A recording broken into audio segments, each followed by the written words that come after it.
හරි ග්‍රිල් එකට පොඩි ග්‍රිල් කට්ටක් දාගෙන ඉදින්න බලන්න try එකක් දෙන්න ටිකක් කට්ට හයියයි.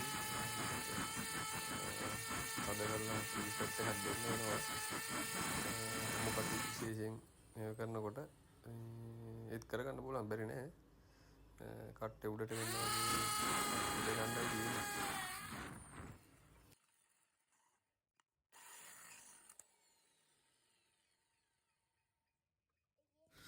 මම මේ අපේ ගහේ කලින් මේ පොල් කට්ටක් හයි කරලා තිබ්බේ.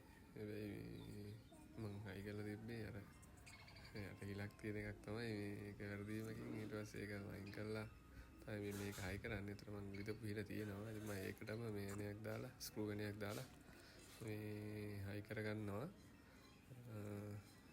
එනයක් ගහුවත් ඉතින් කමක් නැහැ කොන්ක්‍රීට් එනයක් කරමක් හරි. ස්ක්‍රූ එනයක් දාන එක ලීසි අපිට ඕන ලකයි ගලවගෙන හයි කරන්න පුළුවන් නේ. ක්ලීන් කරන්න උනත් පුළුවන්. මේක හයි කරනකොට අනික මේ ගොඩාක්ම තද කරන්නත් එපා. අර කට්ට පොල් කට්ට හරවන්න පුළුවන් විදියට මේ හයි කරගන්න. එතකොට ඔයගොල්ලන්ට ඒක මේ පිරිසුදු කරන්න උනත් ලේසි. ඔය වගේ හරවගෙන